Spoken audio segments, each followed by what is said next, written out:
Assalamu alaikum everyone. Inshallah, tonight we're continuing from Surah al-Baqarah verse number 211.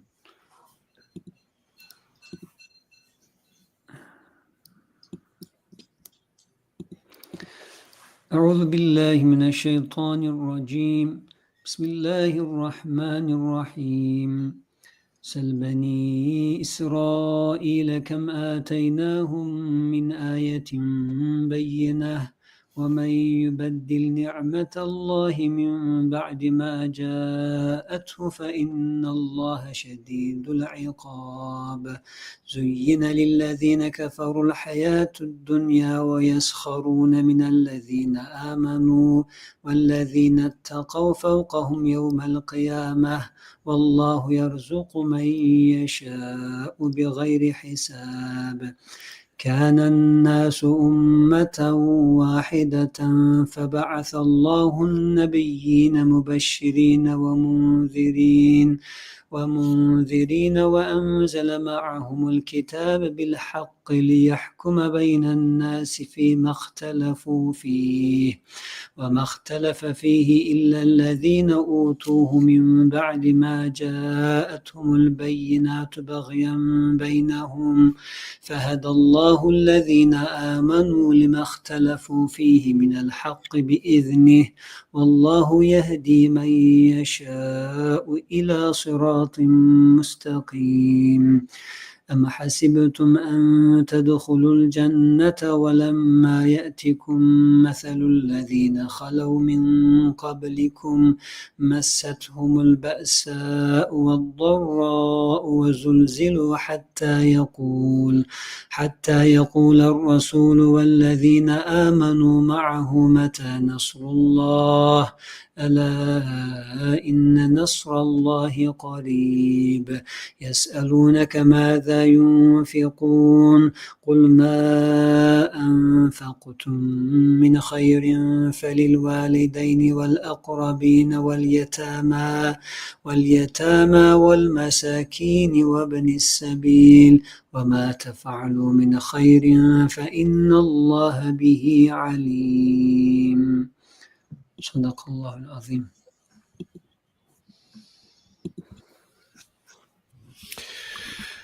Bismillah ar-Rahman ar-Rahim. In terms of the translation, perhaps we need to go back a little to finish some comments on the previous page. So we had read here and discussed briefly, you who believe, enter wholeheartedly into peaceful submission and do not follow in Satan's footsteps, for he is your sworn enemy. If you slip back after clear proof has come to you, then be aware that God is mighty and wise. Are those people waiting for anything but for God to come to them in the shadows of the clouds together with the angels? At that point, all matters would have been decided and all matters are brought back to God. Prophet asked the children of Israel how many clear signs we brought them.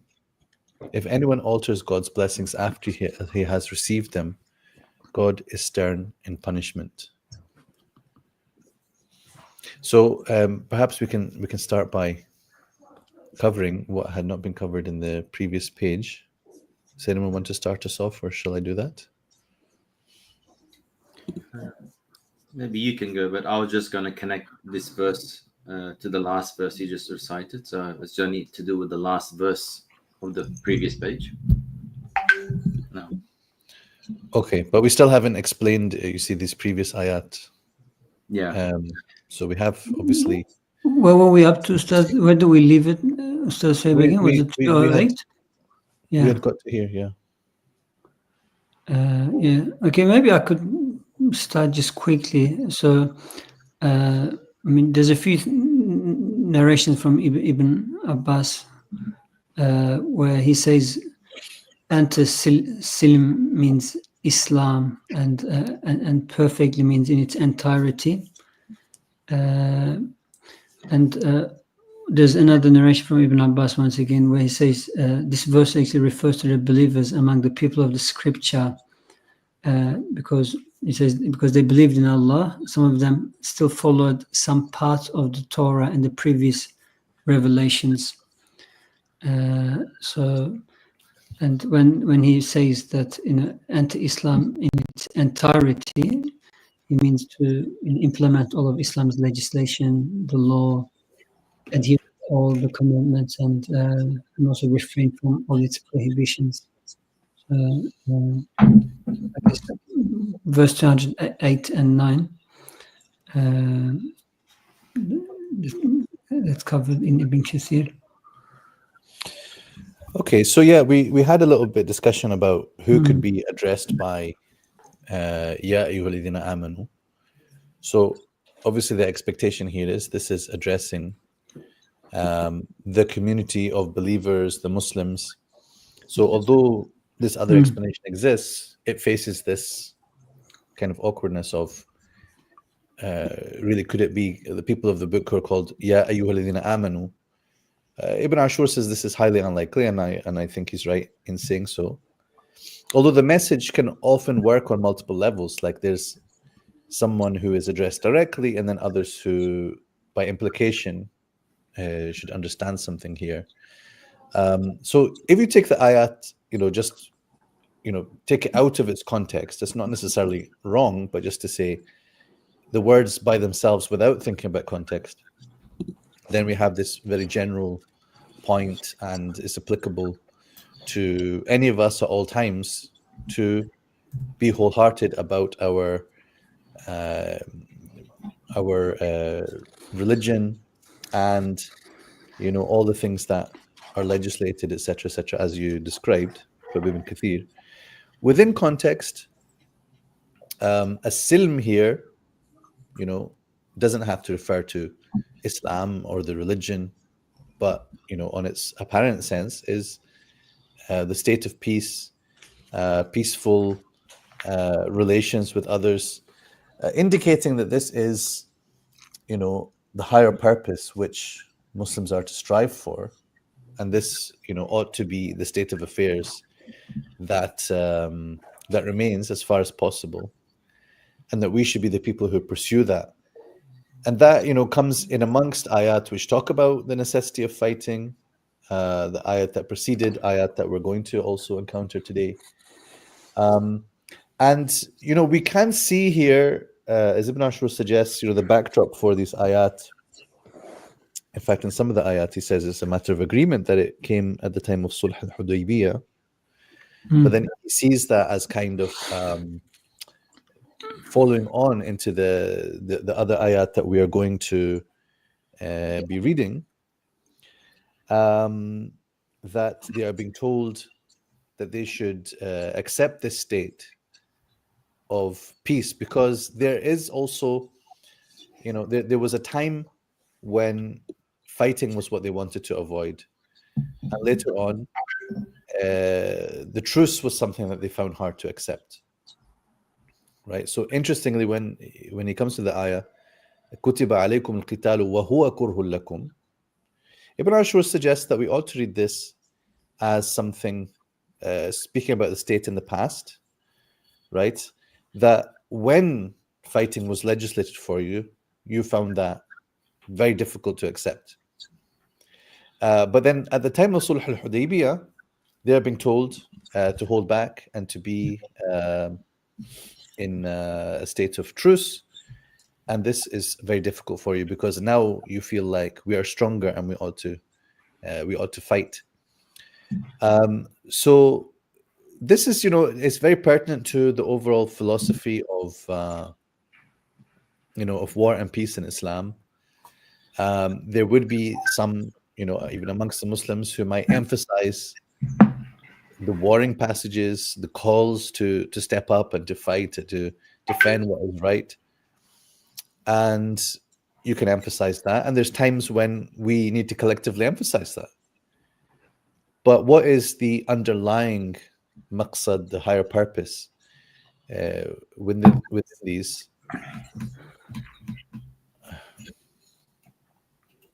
What is the higher purpose within these ayat? It is to be a state of peace, right? That's the proposition that, I suppose Ibn Ashur is making, and other contemporary people have done, right? فَإِن زَلَلْتُمْ, then if you slip, if you commit a sin, obviously now, again, out of context is a general statement. In context would indicate something more specific. So if you were to hesitate, if you were to disobey what the Messenger ﷺ is telling you to do, right? Remember the Hudaybiyah story, in which there are people who, found it very hard to accept and to follow what the Prophet ﷺ was doing, or to follow his instruction.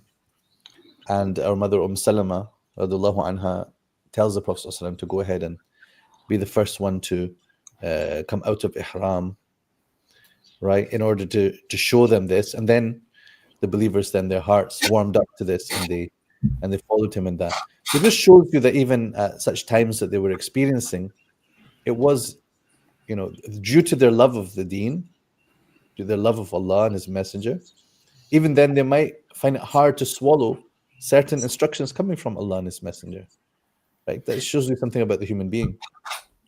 Were there narrations, Ustadh Sohaib, connecting this to the Hudaybiyah incident? Did you say? We talked about this last time, that they link this, and like I say, Ibn Ashur argues this. Okay. Ustadh Ahmed, did Ibn Kathir mention them by any chance? I think so. There was, I need to go back, but I do recall that as well.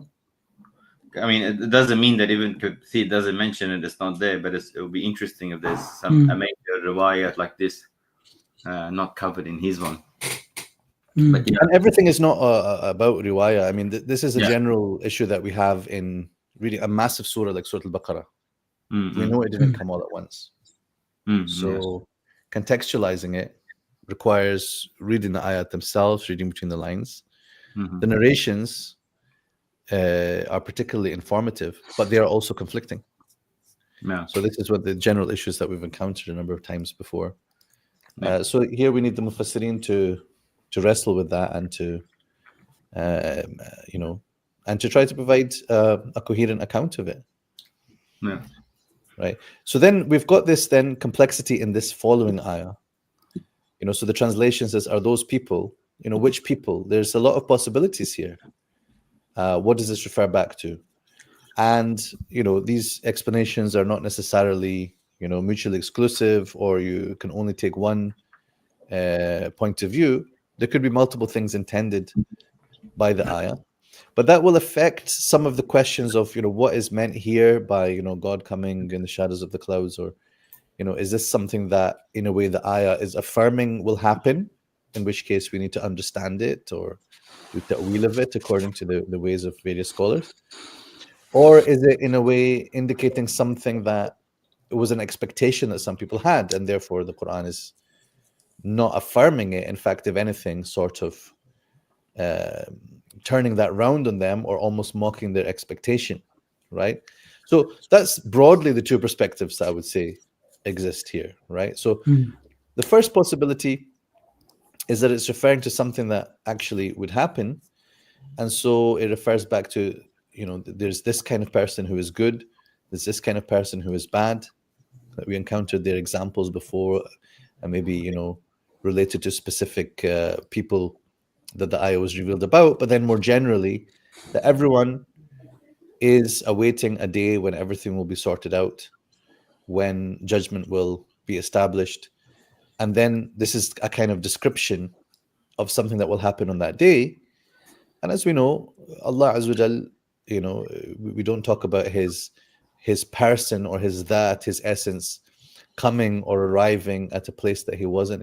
This raises certain issues or questions about physicality and body and movement and so on, which, if you open this door, you encounter many difficulties in attributing those further statements to Allah. If Allah makes a statement, we can take the statement as it is, and not say anything more about it.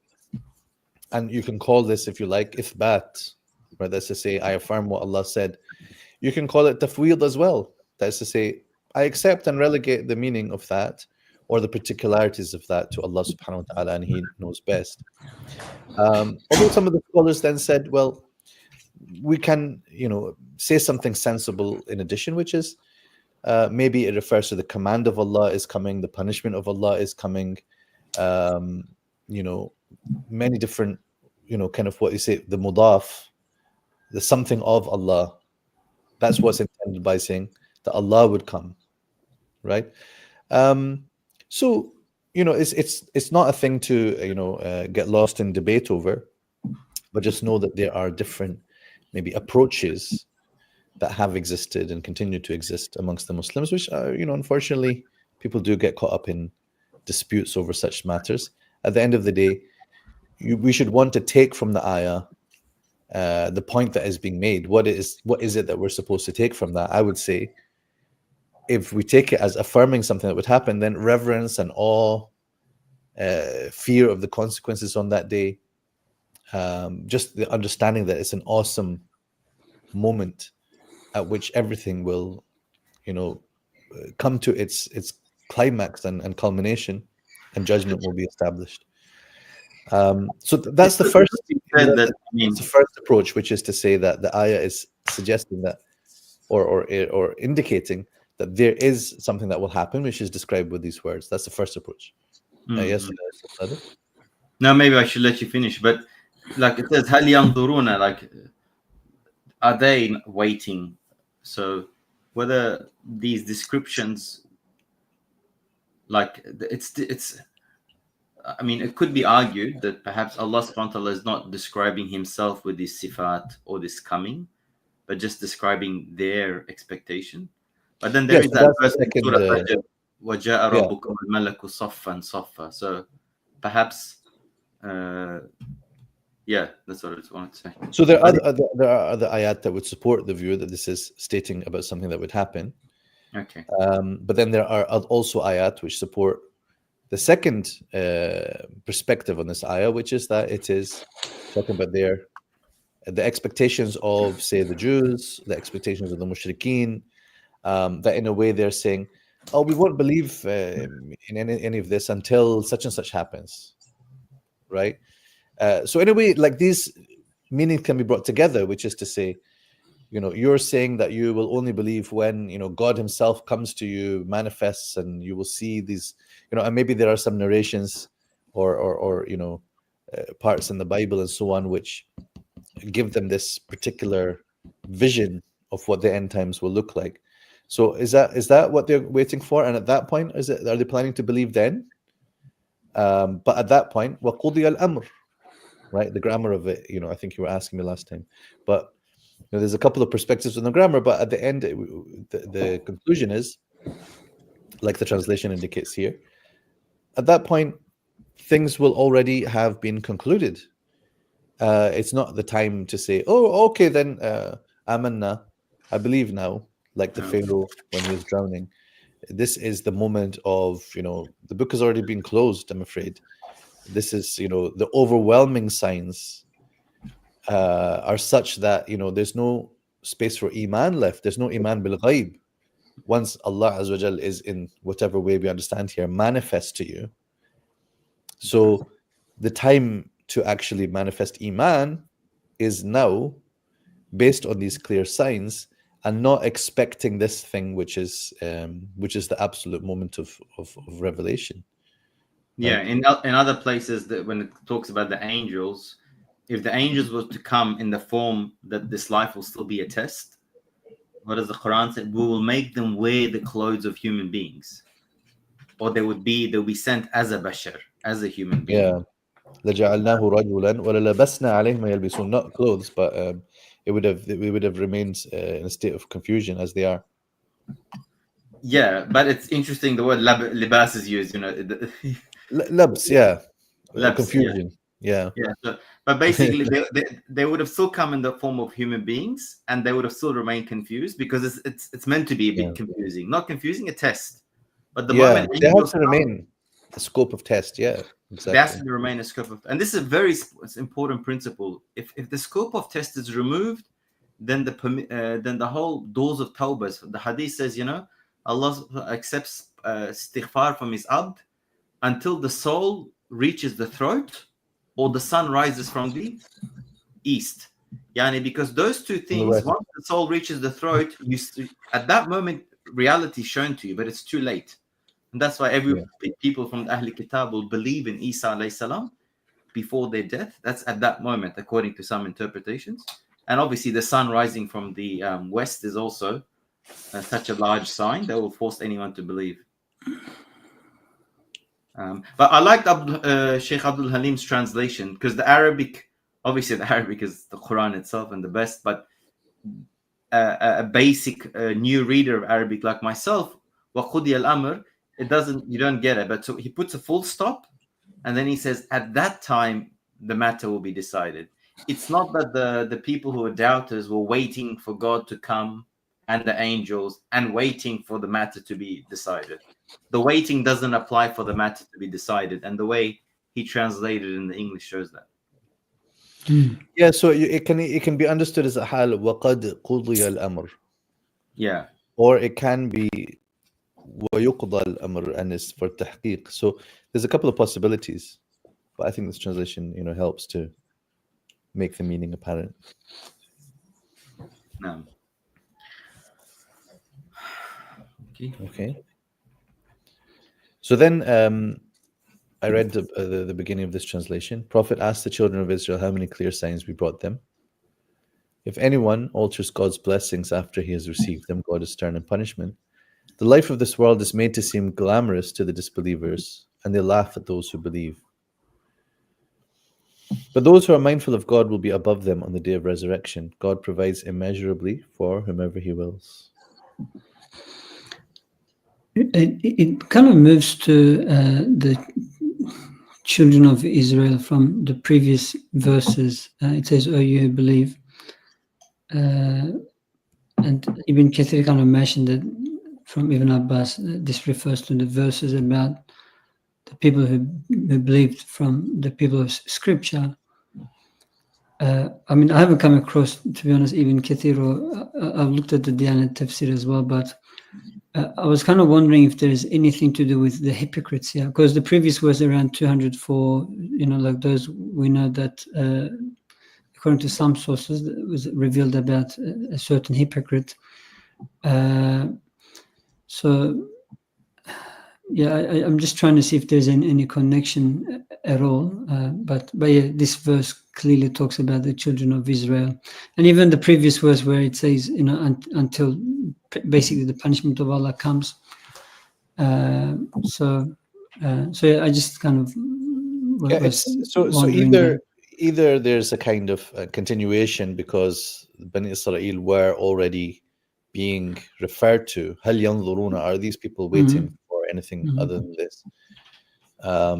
So then it's a kind of like continuation of the same people who were being spoken about, and now the point is being made. So ask them, or there is a kind of shift, and of course the issue of Bani Israel is never far from the surface in the in the discourse of Surah al-Baqarah. So after being shown that you have the blessing of guidance and clear proofs and this revelation, just go and see about the situation of those who received such guidance over time and kept turning that blessing into its opposite, right? So if you like the hadith says that the Quran is a proof for you or against you.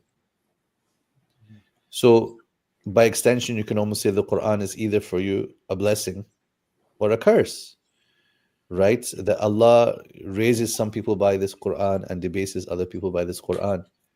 So it's not in and of itself that it is a niqmah or a curse or a source of hardship. It's all about how we receive it. So you receive it correctly, it is a blessing. But if you distort it, you're the one who turned a blessing into a curse.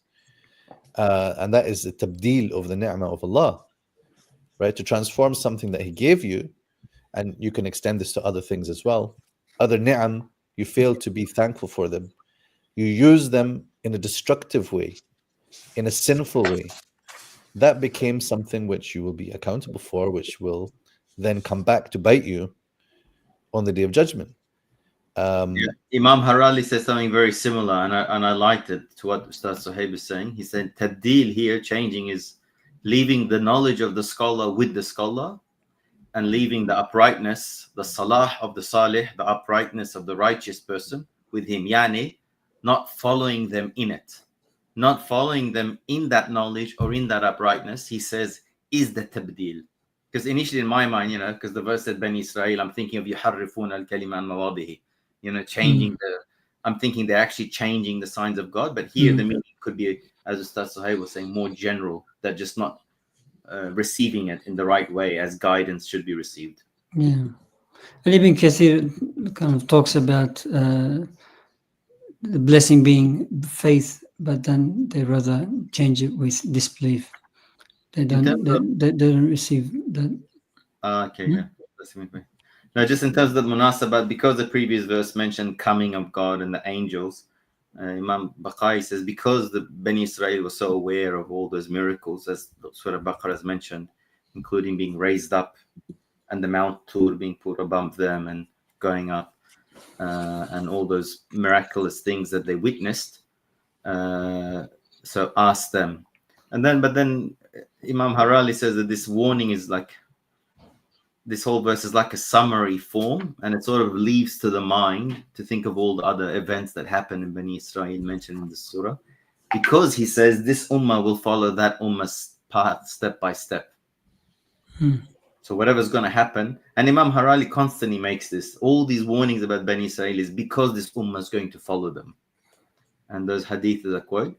And then about this thing about instructing the Prophet to ask them, sal, he says something like, maybe in simple English, if I understood it correctly, was that it's just pretty much a metaphorical way of asking their state to speak. It's not a literal command for the Prophet to go so that he can get a response from the Bani Israel. That was his view, but Imam Baqai says it just shows the permissibility of asking. But many times the Prophet is ordered to say this, qul this, or ask this. But the intended meaning is not for him to actually ask that or say that. And Imam Harali clearly says he never asked this. But rather, it was like, you can ask if you want for Allahu Alam. That's sort of what I understood from him. Yeah, I think that's a good way of seeing the expression, right, and not take it extremely literally. But it's almost like, ask anyone. It's that kind of, it's that kind of thing. If you don't believe, or if you're unsure, or if you want support, it shows the confidence in the speaker also. Yeah. Right. That I'm not telling you have to ask anyone, but I'm saying if you ask them, you will get the confirmation of what I'm telling you. Yeah. And indeed, Allah Azza wa Jalla is already telling us about the many ayat and bayinat that He has given to Bani Israel and how they changed the ni'am. So it's almost like, and all this that I've told you, they won't deny it. And they can't deny it. Right? And you won't hear them saying, oh no, all this stuff. No, we didn't do that to the golden calf or whatever. No, they know very well, and it's in their books, and Allah is, doing tasjeel alayhim, just cataloging their iniquities. So this ayah, just gathers that meaning from what has preceded. Yeah, like subhanAllah, even us, by reading and discussing Surah Baqarah and all the stories of Bani Israel, I feel like I know their history and I know their turath and I know their, but I haven't really sat there and had a lengthy discussion with a rabbi or a scholar of the religion. But the rest of the Baqarah gives you that feeling you're already aware, and then therefore it's just alluding to it and letting you use your imagination. The bit about after he has received, I just read it, but Imam Baqai said a nice thing. He says the intellectual seeks bounties before its arrival, whereas the one lacking insight, he says al-Ghabi, is happy after its arrival. But the one who has no intelligence at all is the one who seeks to change it after its arrival, after like the blessing. So the fatin is the one who tries to get it before it comes. The ghabi just becomes happy when it's there. But here, changing it is like, it's not, they don't have the basic even level of aql of a haywan to do this. So I just like that categorization. He connects also, sorry, with the coming of the angels, connecting with the previous verse. He quotes that hadith from Bukhari and Muslim, the fact that angels do come in clouds. Al-Barra said that when a man was reciting Surah Kaf with a horse tied and 2 ropes at his side, a cloud overshadowed him. As it began to come nearer and nearer, his horse began to take fright. He went and mentioned that to the Prophet ﷺ in the morning, and he said that was, and he, the Sunnah.com website, writes Sechina, S-H-E-C-H-I-N-A. I was like, why is it spelling it in the Hebrew way? But then later on I understood. Sakhina, probably. Yeah. Yeah, it says, which came down by reason of the Quran. And then it's got a little footnote. The word in Arabic is as-sakina, which I'm reading, which may be translated calmness. But here it has the article, which indicates, yani harf ta'rif, al, which indicates something more precise. It may therefore here refer to the Jewish idea of the sakina, which indicates a divine visitation. Okay. I mean, they relate this point also to فيه سكينة من ربكم وبقية مما ترك آل موسى. So I guess we'll come to it, inshallah. Yeah. Oh yeah, that's at the end of this juz. Yeah. Yeah. So ayah 212, here it mentions الذين كفروا. So Ibn Ashur says, this expression is like, again, a kind of fixed thing. Like الذين آمنوا has a certain meaning. الذين كفروا, if just given like that, has a certain meaning in the Quran. That is to say, the mushrikun among the Arabs. So he says that this is coming back to talk about them, their situation. زُيِّنَ لِلَّذِينَ كَفَرُوا. This is okay as a translation, but he wants to emphasize that it's more, this is something that's established. This is something that is, has become, it's part of their makeup, right? Because here when he says the tazyin, making something glamorous, making something beautiful, he explains it sort of in general terms, not to say, the shaitan is the muzayyin, or that Allah subhanahu wa ta'ala is the muzayyin, or something specific. But he says it's more like, this passive expression is to say, all the things, that the way that Allah has created the human being is such that, in the absence of iman, there's nothing to balance out this, love for dunya, basically. That there's something in human nature.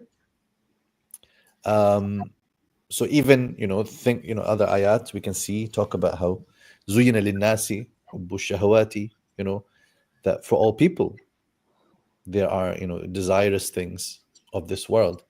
So it's just the absence of the imani balance to that, or the counter to that. That means that, it's for the unbelievers that the life of this world has been made so attractive, right? وَيَسْخَرُونَ then is in the present tense, as indicating that something that they continue to do, right? And they keep mocking and laughing at the people of belief.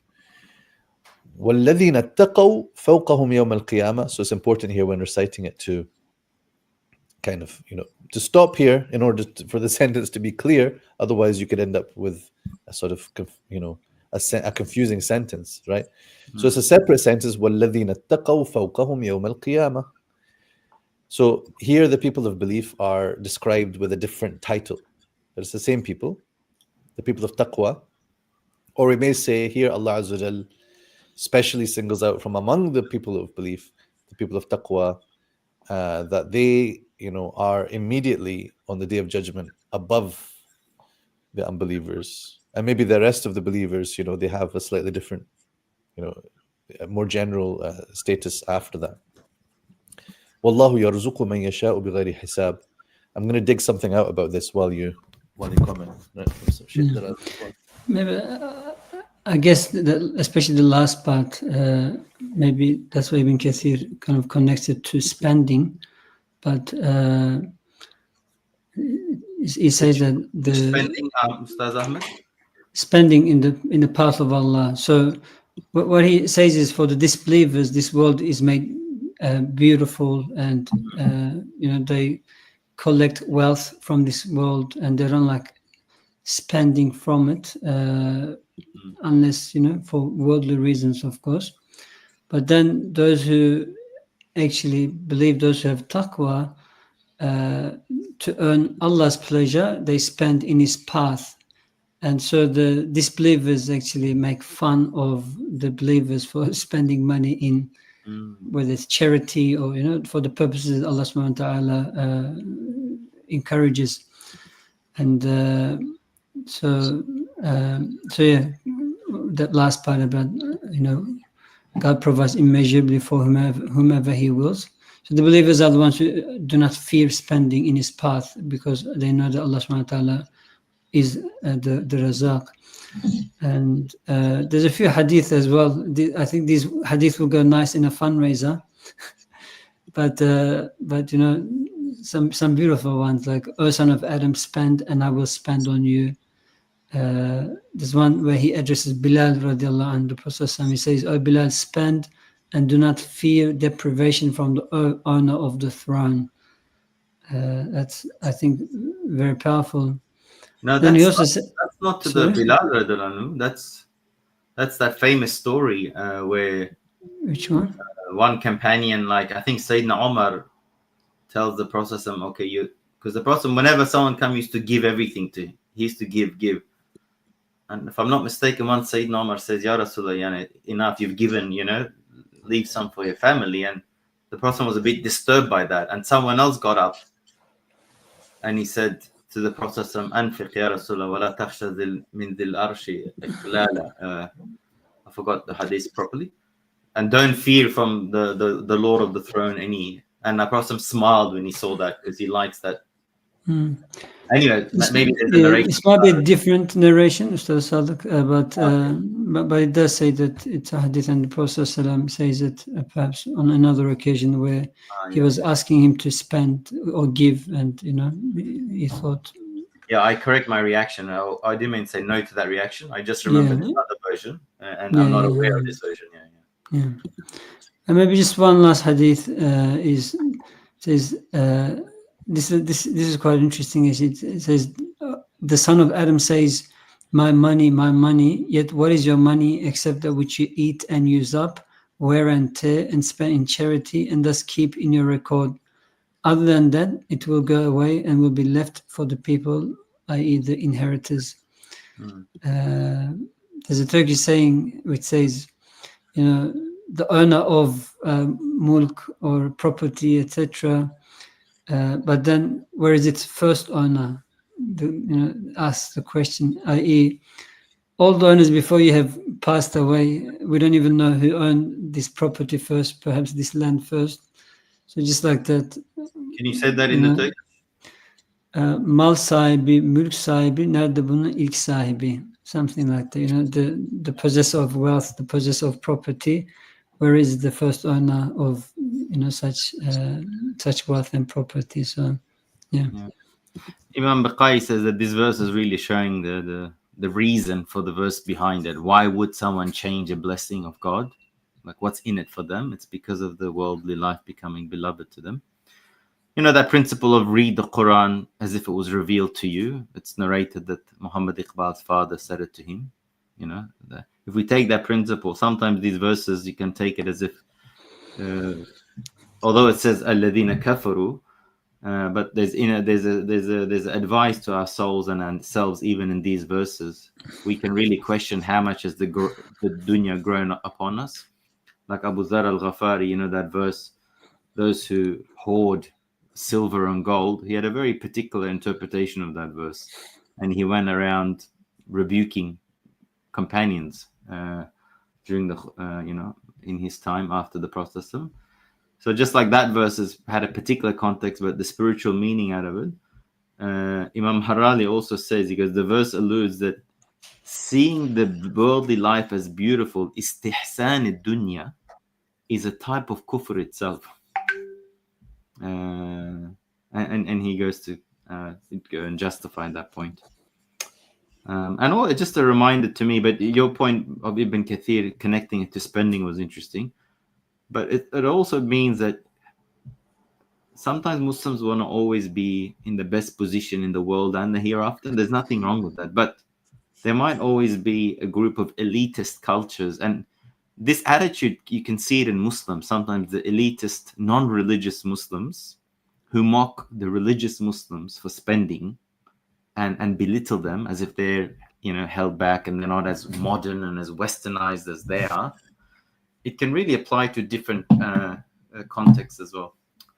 And the last bit I was going to say was بِغَيْرِ حِسَاب normally means he gives without any accounting. I mean, immeasurably. But it could also be said that he gives without taking into account for it. And in the tafsir, as I said, there are people in this ummah that will not be questioned over what they've been given. So that's another way you could look at it. I mean, on that note, I was going to share something with you from Sheikh Draz. Sheikh Muhammad Abdullah Draz has got his book called An-Nabu al-Azim. No. And there is a passage in it, and this is translated. One version is by Adil Salahi, and it's called The Qur'an, an Eternal Challenge. Okay. So here's a little bit from the translation just to show you. So Sheikh Taraz actually talks about how this particular meaning, this particular ayah, and this expression has 5 meanings that you can understand from it. So the first of them, that God gives sustenance without accounting to anyone about what he does. So no one can hold Allah to account as to who he provides and who he withholds from. If you say that it means when he gives, he does not reckon up what he has given. So بِغَيْرِ حِسَاب, he does not have to think, do I have enough to spend? Allah always has abundance. If you take it to mean that he gives people sustenance from where they cannot reckon, so if you relate it to مِنْ غَيْرِ وَيَرْزُقُهُ مِنْ حَيْثُ لَا يَحْتَسِبُ. Right. Ihtisab can also mean then from sources that you can imagine. And similarly, if you say that he gives his servants their sustenance without putting them first to account for their deeds, which is what you mentioned, that's Sadeq. Finally, or number 5, I don't want to say finally, that it means he gives sustenance in abundance without measure and subject to no calculation. That's the obvious meaning, isn't it? Right? So then he says, okay, but what about in context? Are these meanings operable in the context? So he says, in the first meaning, it shows that Allah gives according to his will, and you cannot, ask, why is he favoring these believers over the other people? It's Allah's decision, right? And this is a special message then to the Bani Israel, isn't it? That how can this prophet not be one of us?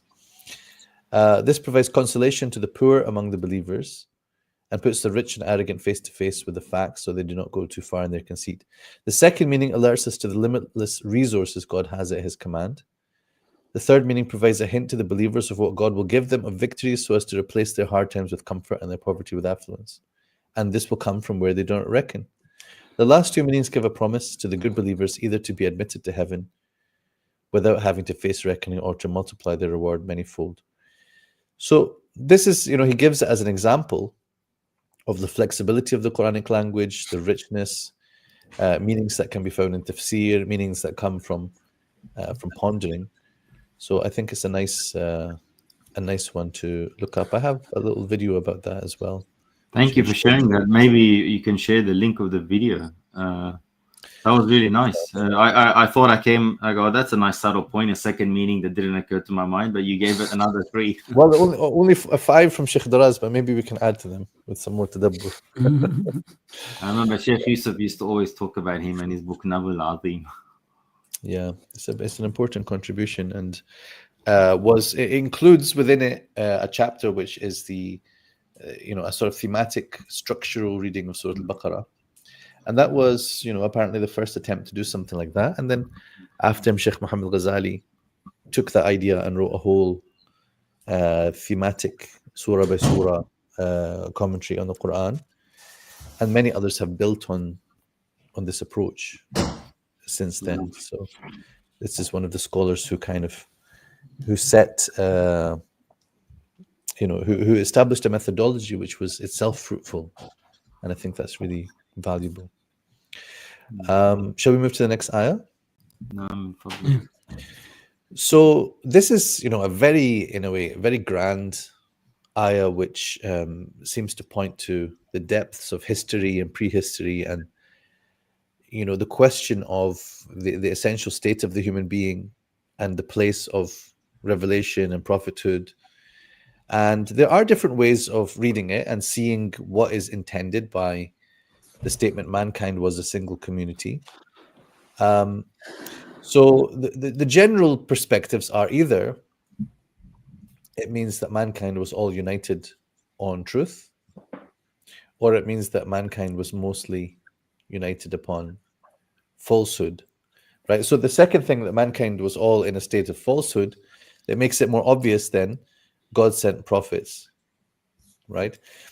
However, perhaps the stronger view, and I think Ibn Ashur definitely leans this way, is that what's intended is originally mankind was upon the truth and there was no dispute, right? So this is going back into the origins of humanity. Think about the time of Adam alayhi salam, and nas could mean Adam and Hawa, right? And then at some point people started to get confused about certain things or dispute about certain things, and as we know, at some point shirk entered the equation. And after this time, Nuh alayhi salam was apparently the first messenger who was sent to correct the polytheism which had crept into the practices of mankind.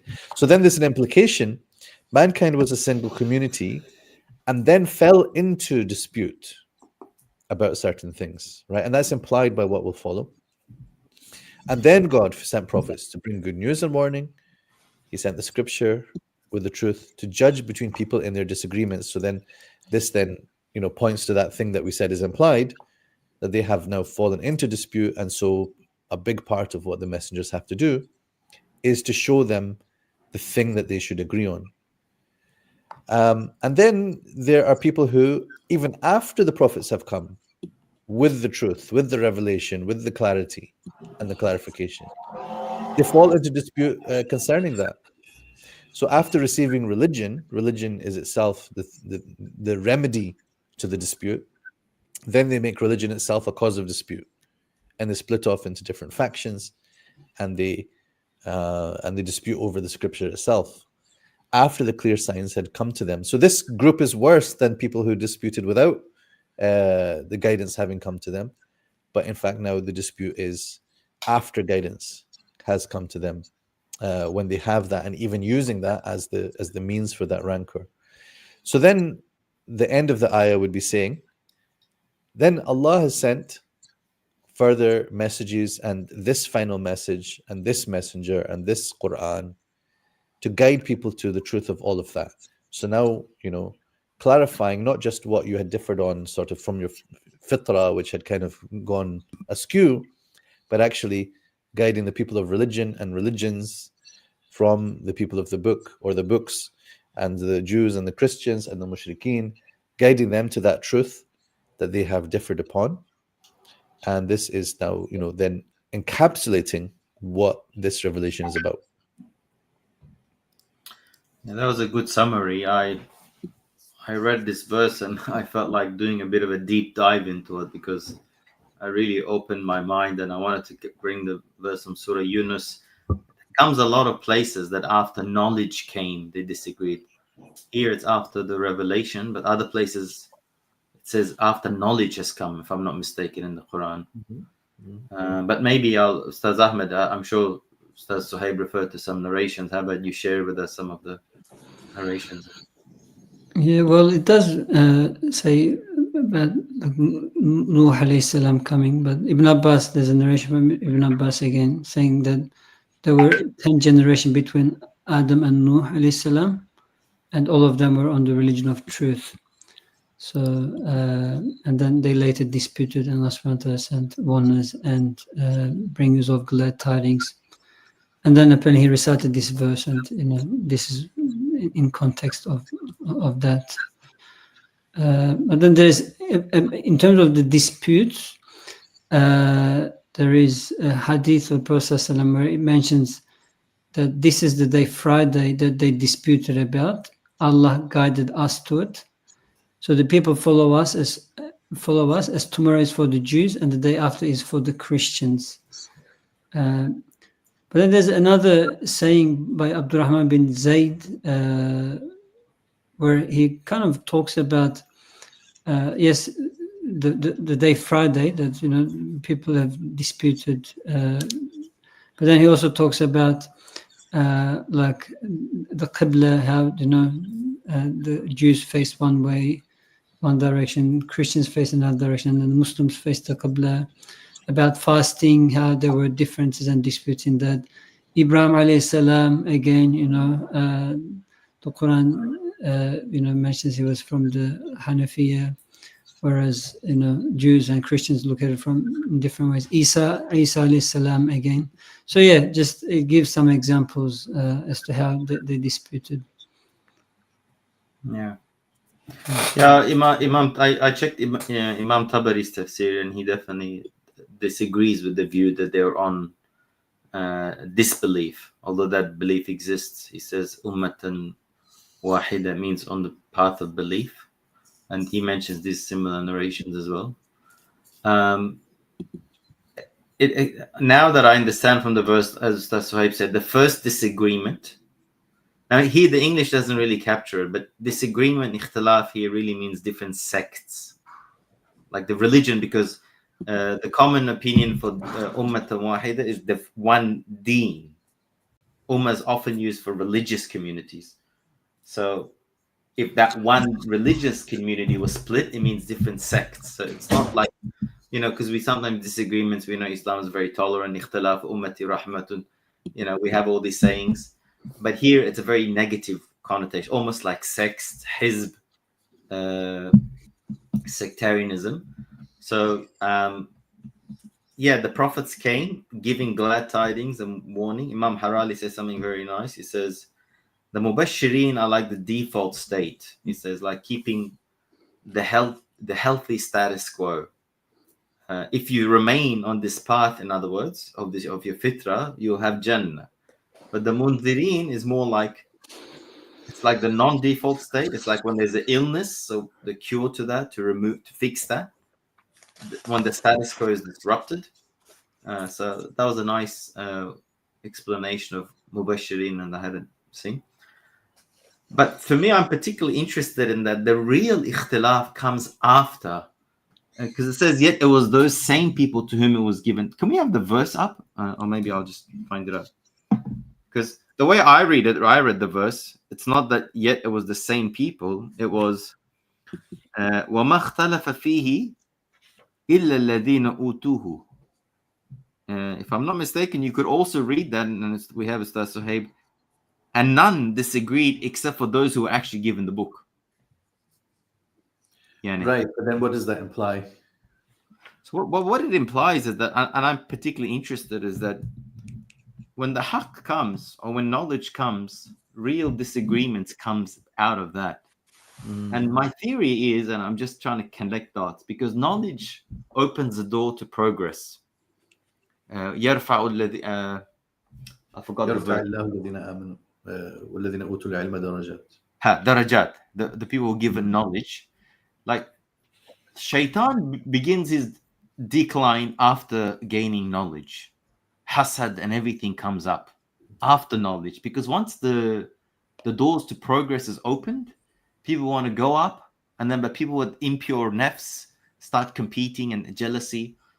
So baghyan bainahum, due to jealousy, the real jealousy comes when, ironically, knowledge comes. The juhal can't be real jealous people. The jealousy that exists between the scholars is the sky compared to the jealousy between the juhal, because the differences are huge. So anyway, that was sort of my thinking, and I wanted to check more, but I didn't get a chance. Has there been any study, deep dive study on similar verses like this, Ustadh Sohaib, that you're aware of, Ustadh Ahmed? I mean, the tafsir is tafsir of Ibn Tafsir, Ashur is a deep dive. We just mentioned the synopsis. That's Yeah. right. That's right. Yeah. One hadith, the one dua of the Prophet, it's narrated by Mother Aisha radiallahu anha, that he used to wake up in the middle of the night and pray like this: Allahumma Rabba Jibril wa Mikail wa Israfil, Fatir as-samawati wal ard, Alim al-ghayb والشهادة أنت تحكم بين عبادك فيما كانوا فيه يختلفون اهدني لما اختلف فيه من الحق بإذنك إنك تهدي من تشاء إلى صراط مستقيم. Oh Allah, the Lord of Jibril, Mikael, and Israfil, you're the creator, originator of the heavens and the earth. You're the knower of the unseen and the seen. You judge between your slaves in what they disagreed upon. So guide me to what they disagreed from the truth with your permission, with your leave. Verily, you guide whoever you wish to the straight path. You know what's really odd, Sadeq? I just looked at my book as I was annotated last night, and at a certain section I've literally written deep dive history, and then so Ibn Ashur has several pages, and I called it a deep dive. I don't know if it's because you've used this phrase before and it was in my head, but yeah, I actually said, "Wow!" After reading it.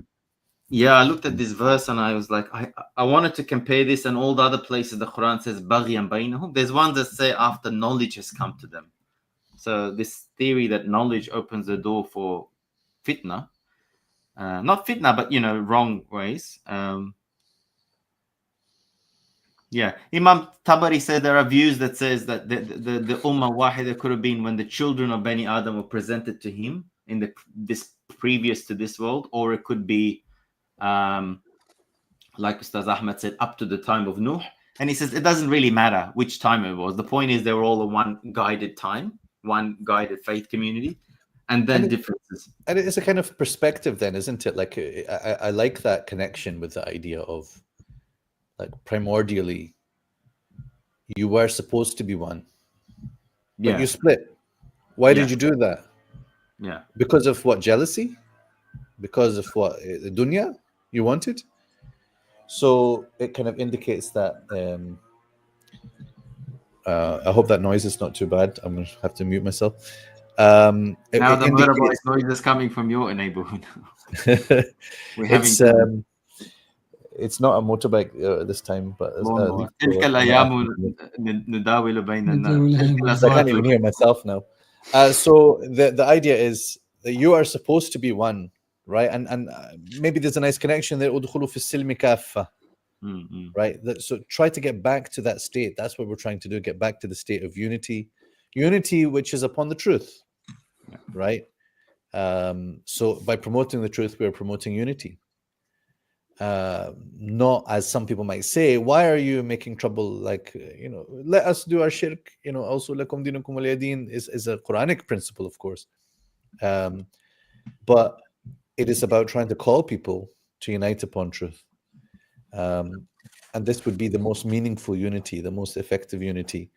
While there is even a scope of tolerance for, let people do what they do until such time as perhaps they're guided to the truth. Not to eliminate all people who don't believe as we do, remove them from the earth, because there's a perspective here that there will be ikhtilaf, and the other ayat will expand on that. It's part of the divine wisdom that he created us in a way that we then would differ. That's right. And that's why some have said when the Prophet in Muzdalifah made that third dua, the first two got accepted, but the third one didn't. And that was not to put any ikhtilaf in my ummah. But because ikhtilaf is such intrinsic part of human nature, that dua, some scholars have interpreted, was not accepted for that reason, because it's in the fitrah, or it's like it would have to block the human free will for that dua to have been accepted. Allahu Alam. No. So Imam Baqai said that because of these ikhtilaf and all these differences, which mean there will be struggle and competitions, and that struggle would mean, financial as well as fighting, it sort of lays the context for the next verse. then do you think that you just enter paradise without going through this mujadala of these ikhtilafats and all that? Allahu Alam. Yeah, I mean, once you start to read things together, you do see the connections and the common theme. So this ayah, it relates also to what has been mentioned before about fighting, and we will test you, and things that have come up earlier in the surah.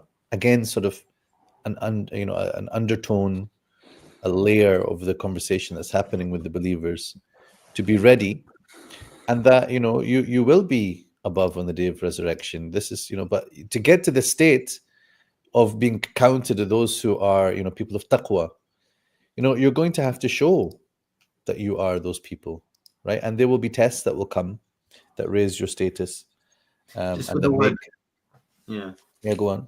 No, just with the word yahdi. The first one, fahada Allahu, Allah guided. Then the second one, the mudari is used, and Imam Baqai says that it's a sign, obviously, for the continuous, but it's also, he goes, it's glad tidings that in this ummah there will always be a group of people on the truth. And he quotes the hadith of the Prophet. There'll always be, I forgot the word, ta'ifatu min ummati dhahirina ala al-haqq, always calling upon the truth.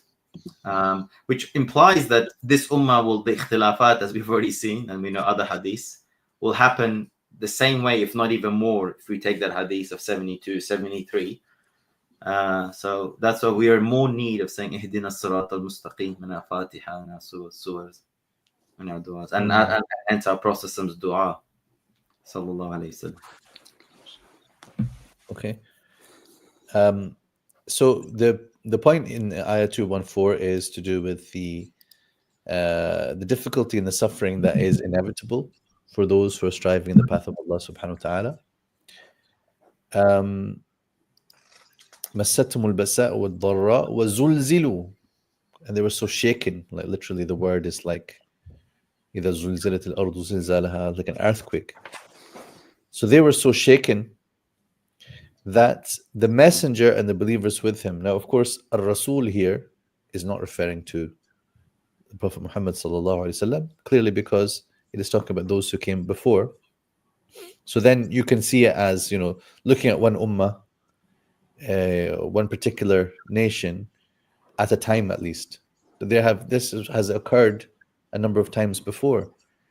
So al-Rasul here is a kind of archetype. So even the messenger amongst them and the believers with him, despite the fact that they have this iman, they reached a point where they would call out in this way, Mata Nasrullah.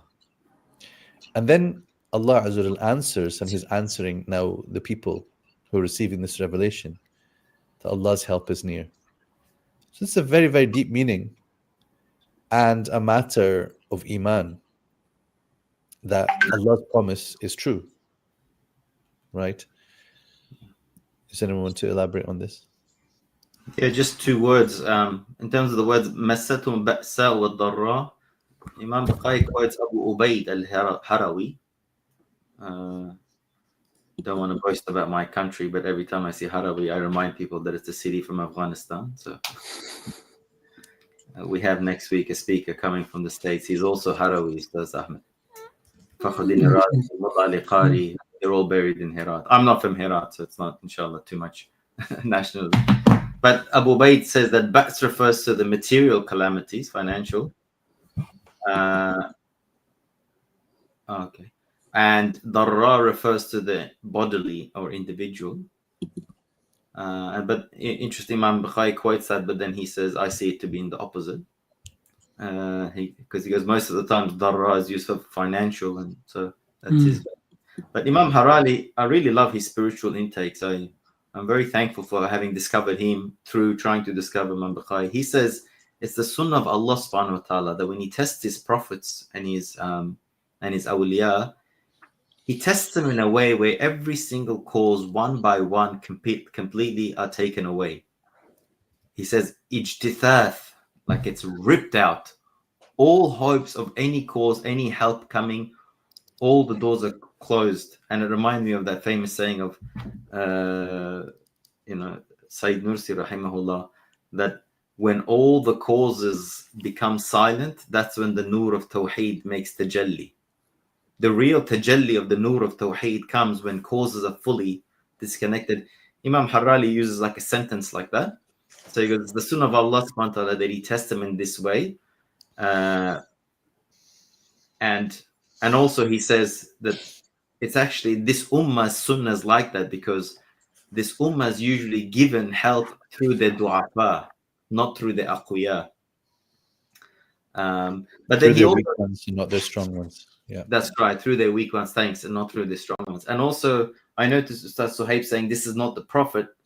I guess he was clarifying that it's people before them, but also because I feel like you sensed a bit of maybe it's not, we don't expect the Prophet to say this. Imam Harali says that the Prophet here is speaking from the level of his community. وَالَّذِينَ مَعَهُ. So he's speaking at their rutbah. He's not speaking at the rutbah, whichever Prophet this is, at the rutbah that's specific to that Prophet. He makes that little distinction because we know, the Bani Israel says to Musa, Inna lamudrakun, we are captured, and he put it say kalla. All the prophets have this thing. So, and even when the prophets are stricken, like examples of Yusuf alayhi salam, Yunus alayhi salam, Ayyub alayhi salam, the way they propose their hal to Allah subhanahu wa ta'ala is very different. They just state their position, and that's about it, really, generally speaking. So, Imam Ibn Kathir mainly, I guess, says these things are illnesses, pain, disaster, hardships. And there's also the famous hadith from Khabbab ibn al-Arat. He says, we said, O Messenger of Allah, why do you not invoke Allah to support us? And then the Prophet talks about the people before them, they were cut into two with a saw. The skins will be removed, the flesh will be removed with iron combs. But then they will still not change their religion. Then he says that a time will come that a traveler will go from Sana to Hadramaut, and only fearing Allah, and the wolf to take the sheep. So, and says that you're just being hasty. Very. Any group or any movement that's trying to be on the haqq, the tests come, right? That's what this general message of the verse is saying, that you think you'll enter into Jannah before these tests. Yeah. I was with the Mufti today, and we're just talking about some scholars, being persecuted. There was the hadith al-anbiya ashaddu ibtila'an thumma al-amthal fal-amthal. Like the prophets are the ones who are most, I guess, tested, persecuted, and then those alike, the scholars who follow their footsteps. So, yeah. In light of what the Mufti, I think just to clarify, the Mufti of New Zealand, Ustadh Ahmed, was with. Yeah, sorry. Yeah. When I was in America, I was discussing a particular scholar and a particular community, and one sheikh, if I'm not mistaken, from Senegal, he said, look, I like this sheikh and this scholar, but I always had a few doubts in my mind. And his doubts was, they've had it very easy all this time. And he goes, this is not in line with with all the people, all the religious communities from the prophets. And then he goes, once this community started getting persecuted, I said, Alhamdulillah, that got removed from my heart. Mm. Yeah. Okay, should we move on or give a short break? Break is a good idea. A quick break? Yep. Should we say just 5 to the hour we come back? That makes it 6 minutes for my phone, or 7. Okay, sounds good. Inshallah.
Ustadh Ahmet, salam alaikum.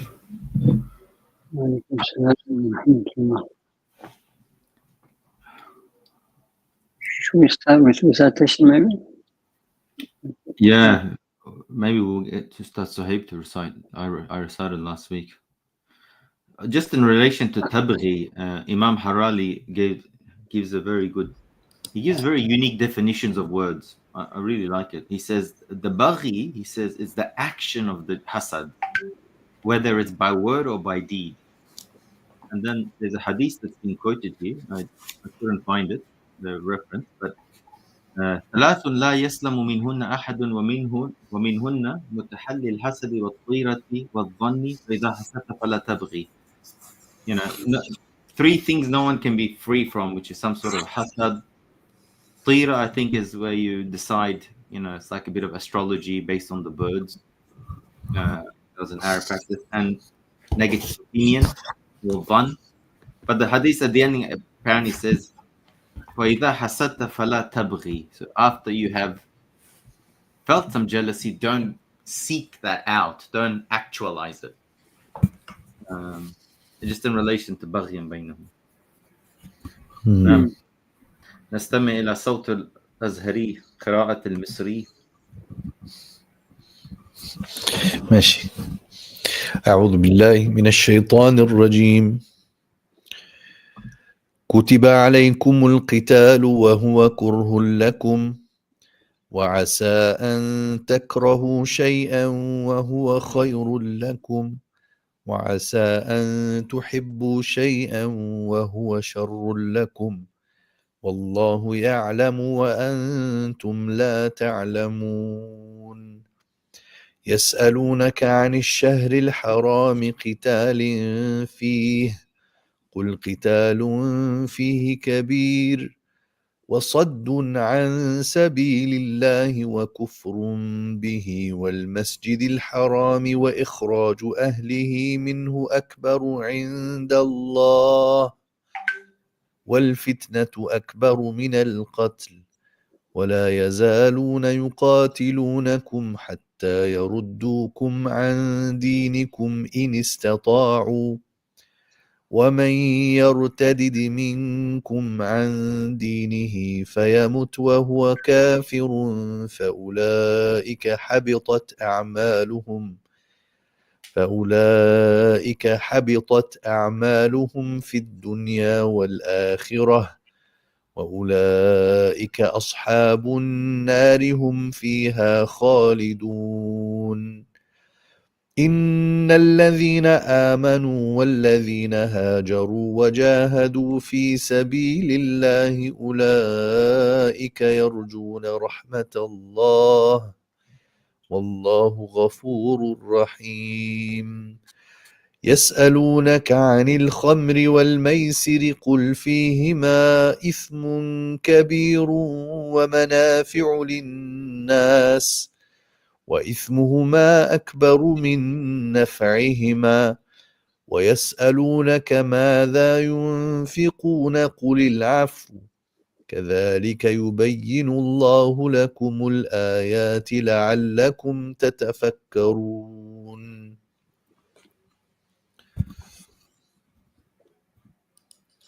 So in fact, in terms of the translation, we didn't finish from the previous page. They ask you, Prophet, what they should give. Say whatever good things you give should be for parents, close relatives, orphans, the needy, and travelers. God is well aware of whatever good you do. Fighting is ordained for you, believers, though you dislike it. You may dislike something, although it is good for you, or like something, although it is bad for you. God knows, and you do not. They ask you, Prophet, about fighting in the sacred month. Say, fighting in that month is a great offense. But to bar others from God's path, to disbelieve in Him, to prevent access to the sacred mosque, and to expel its people are still greater offenses in God's eyes. Persecution is worse than killing. They will not stop fighting you, believers, until they make you revoke your faith, if they can.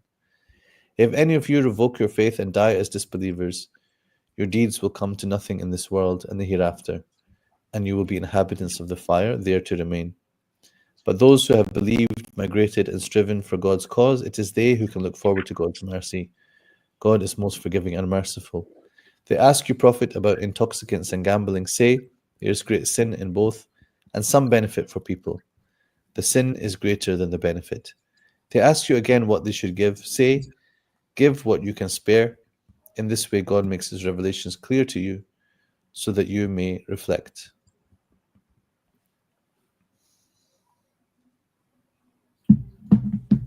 Just with 215 before this, in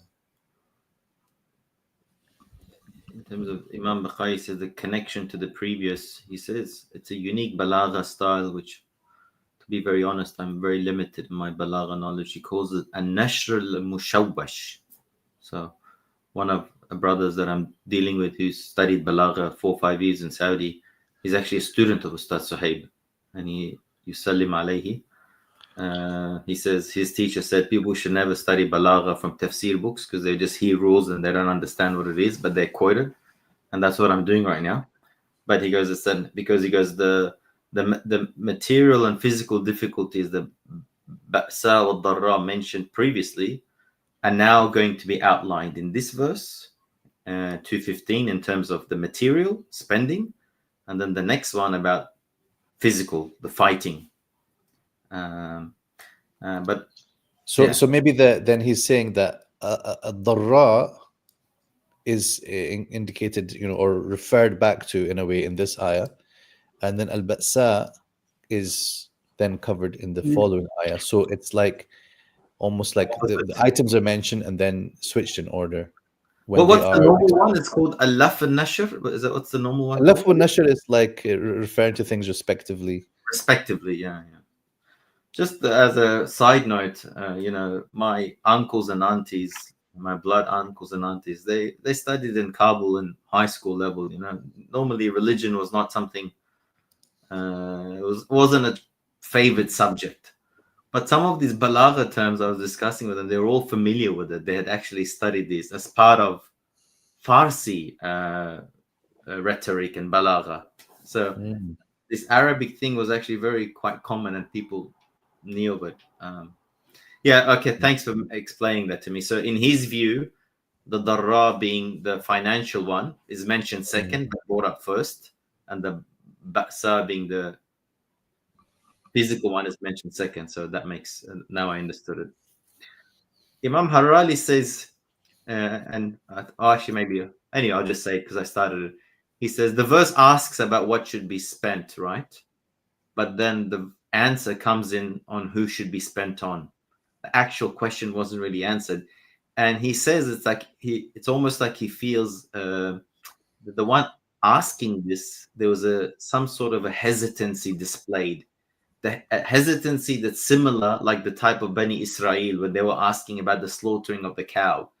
Give me more detail, give me more detail.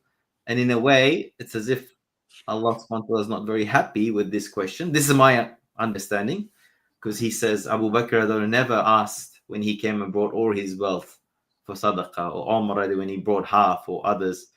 But he goes, Allah subhanahu wa ta'ala only answers because of because of the weak, just to reminding them that there's an answer is only given so that giving to weak and the da'if is encouraged. And so he continues the same argument in the next verse, and I'll say that when we get there. But I thought that was an interesting thing he mentioned. Although at the end of the next page, then in a way that same question comes, and this time it is answered more directly, that you give qul al-afu, what is surplus to need. Yeah. The Diana tafsir actually focuses on the word khayr, so it's used twice in the verse, one kind of at the start and one towards the end, and it mentions that it's used the word khayr 176 times in the Quran, and it kind of divides khayr in general meaning, the way it's used. The first khayr, the first one is more about material goods, like whether it's about wealth, possessions and things like that. And the second one is related to the righteous deeds. so which kind of looks more to the hereafter. And it says that, so in this verse as well, the first khair is referring to the kind of first meaning, and the second khair is somewhat related to the second meaning, more, related to the hereafter, the righteous deeds, and so forth. Mm-hmm.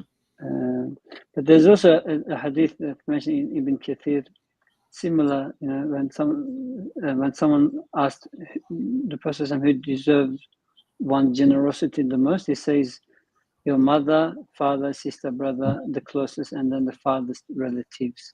So kind of follows a similar pattern to the Quranic verse here as well. So I think we can, because we've got some big topics coming up. So, so there's a return here to the subject of qital, and even then an indication here about this issue about fighting the sacred month, which we saw around ayah 190, 191, this passage there. And there's a kind of question that could arise about what was revealed when, in what order. Was that one about the sacred month, or was it about the sacred mosque? But yes, but then it mentions ash-shahrul harami bil-shahril haram. Oh, yes. So there is a. That was recently, right? Yeah. Yeah, around 190 to 193 roughly. Okay. Yeah. So, so this relates to it. There is a kind of connection in the theme and the issues that are being referred to, and it could be that this even was revealed first and then placed here subsequently. There's different ways to see it, but before that, fighting is ordained for you though you dislike it. This is not so much about the believers rather in particular dislike doing what Allah commands them. That's not the implication, but that Allah knows that this is not something that people enjoy, generally speaking, to put themselves in harm's way, and that it's a natural thing then in the way that He's created us that we would dislike it. And as I was indicating before, this could be seen as part of a kind of a philosophy of Islam with regards to war and peace, that it is acknowledged that this is not something loved for its own sake, right? That fighting is ordained for you, though you dislike it, and you should dislike it. So that there's a kind of rhetorical thing that we've heard from some Muslim scholars, that there's nothing holy about war.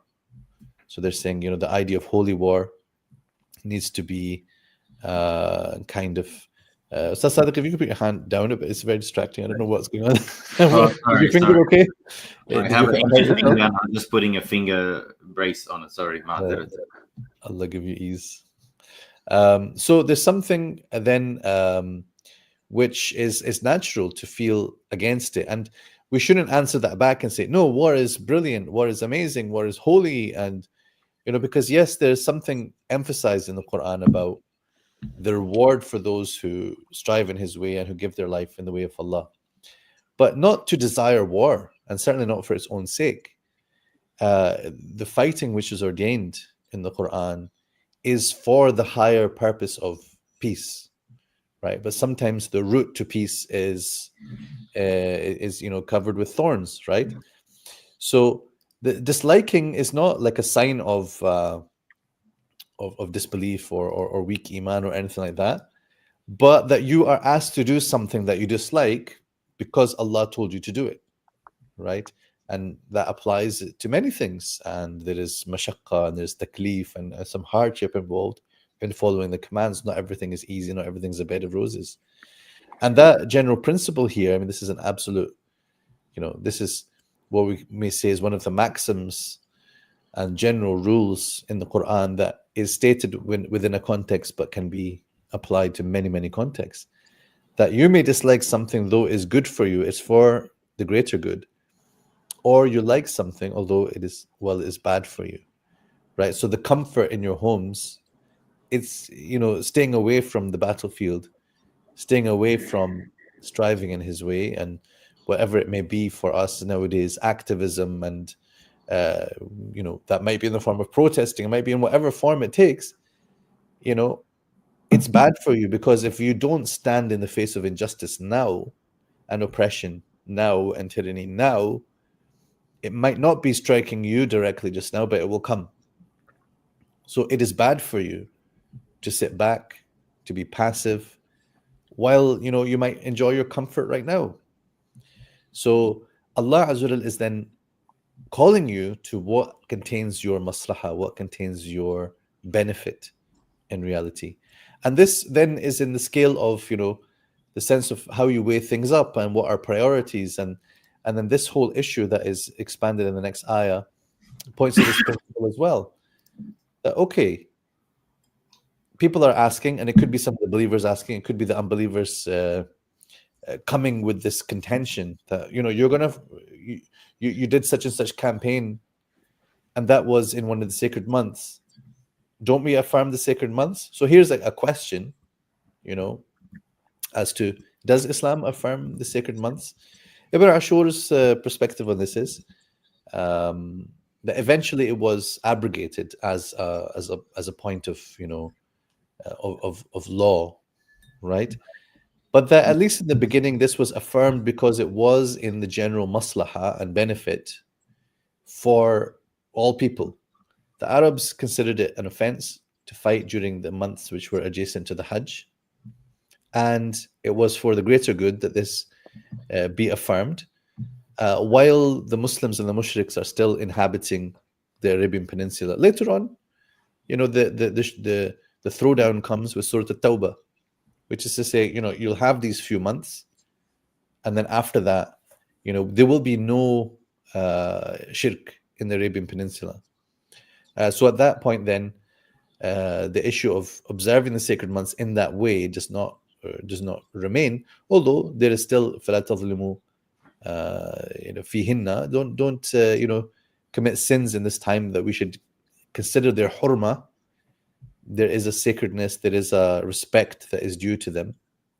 But in regards to the fighting issue, that was abrogated by Surah At-Tawbah. And this is the general perspective as well of the Mufassirin. What's the Jumhur opinion on that? If that's as I said, it's the Ahmed Mufassirin, they consider this Mansukh, or like abrogated this. Okay. The sacred months is not considered to be a because the other verse, that the day Allah there are 12 months in a year, and 4 of them are hurum. Yes, as we mentioned, not to sin, but with regards to the fighting, there would hardly be disagreement at all that Surah At-Tawbah has replaced that ruling. Well, just back with 216, and I've got maybe more questions to ask on 217, but 216, Imam Harali takes almost a bit of a different thing, and I caught my attention. He says, so continuing from 215, just like the person who was asking about spending was asking with hesitancy. What did he say? Taladdud. He goes, here it's also in a very similar vein. And so he gives this sort of analogy, saying that in the Meccan phase, the companions were loved praying salat, but it wasn't made fard upon them. But they did it out of love, and they did it a lot. And then later on, as more Bedouins and other people entered Islam, it was made obligatory for them in the form of the 5 daily prayers. The same was the case with the fighting, he says. He goes, the verse of Surah Hajj, which is one of the common opinions which contains the permission to fight. He goes, that was where it was granted for those who were seeking to meet Allah subhanahu wa ta'ala in fighting and so on. But this verse that came when Islam grew a bit more, and there were Bedouins and others, and those who didn't like fighting. So he sort of interprets this whole verse as if it's said almost to the mubtadi in Islam. He sort of interprets it in that way, without having a real love for it. And then he says something which I really liked in the Arabic. وَبِمَعْنَى ذَلِكَ انْتَظَمَتِ الْآيَةُ بِمَا قَبْلَهَا فَكَأَنَّهُمْ يَتَبَلَّدُونَ فِي الْإِنْفَاقِ تبلدا إسرائيليا ويتقاعدون عن الجهاد تقاعد أهل التية. Because these two verses match one another in meaning. The first one, they hesitated in spending like the Israelites, and they stayed back from war and sat back like the people of the desert, I think also referring to the Israelites. And hence the word asa, he sees it as, it's Allah subhanahu wa ta'ala speaking at the level of the mukhatab. Because the mukhatab has shak and a bit of doubt, the word perhaps it may be that you like something, he sort of reads that word in that way. The thing that came to my mind, he didn't say this, كَلِّمُوا النَّاسَ عَلَى قَدْرِ عُقُولِهِمْ, speak to people according to their level. It's a bit like that. And what Ustadh Saeed was saying, that it's not just those who sit back, they're not only deprived from good, but actually they're inviting evil upon themselves. Sometimes you can get more harm. And then at the end, even Allah knows and you do not know. That's usually said in a context where Imam Harali again says, that's again related to more the newer people. As for others who loved it, who loved jihad and qital fi sabilillah, that wasn't the case. And he draws a similar, and then he finishes it with some of the companion statements when it came to Badr. Oh Rasulullah, you go and your Lord, and we'll fight with you. We won't say to you like this, and that's it. So anyway, he reads it a bit like that. Okay. So I mean, there's a lot in ayah 217 in terms of the language and tafsir. So they're asking about fighting in the sacred month. So yes, it is an offense. It is, even we could say, a sin, kabir. It's not exactly the same as saying kabira, like a major sin, but it's of the same general meaning, right? It is a serious matter. But then what about all this? What is it that you've been doing? Right, this list of offenses. These are more serious than the thing that you're talking about. Right, and then the general statement, wal fitnatu akbaru min al qatl. Right, there was somebody I knew who made a documentary, and they wanted to take this as the title of the documentary, but in English they said something like, oppression is greater than killing. Or and I had to tell him that don't say greater in English. We say Allahu Akbar because it's greater, but here greater sounds like killing is great. And oppression is even greater, great, yeah. No, so I said worse, right? Akbar, more serious, more offensive. And so there is some things in this whole page you could say about, the fiqh of balances, fiqh of priorities, and here the issue of intoxicants and gambling. Yes, there is sin in both. There is benefit in them as well. Like people can derive benefits, but the sin is greater than the benefit. So learning how to weigh things while then relegating the whole knowledge of that to Allah subhanahu wa ta'ala. But you have been granted minds which can actually recognize this. And can you not see that saddun an sabilillah? So in general, getting in the way of people hearing the word of Allah and believing.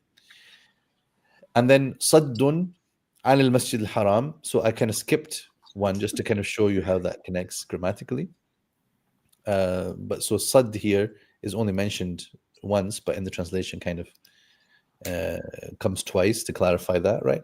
وَصَدٌّ عَنْ سَبِيلِ اللَّهِ وَكُفْرٌ بِهِ is then sort of like inserted here to mention the next most serious thing in the list before mentioning the other sins, which is صَدٌّ عَنِ الْمَسْجِدِ الْحَرَامِ وَإِخْرَاجُ أَهْلِهِ مِنْهُ, right? So it can be like a bit tricky as you're making sense of the grammar. But صَدٌّ وَكُفْرٌ وَإِخْرَاجُ, these are all marfu', these are in the nominative case. Those are the things which are most serious. And this implies, and also debarring and blocking people from the sacred mosque. And to expel its people. So the people are those who are deserving of being in the masjid. And the indication here is the Muslims are most deserving and they're the Ahl really of this masjid. They are the people of Ibrahim alayhi salam who follow his way. And in all things in general, the fitna, this sedition, this chaos that you're causing, this prevention of people to enter Allah's religion freely, this is worse than killing. So worse than, maybe one person who was killed in this incident that this ayah is related to, a couple of people who were taken captive. You're going to call this what, a war crime?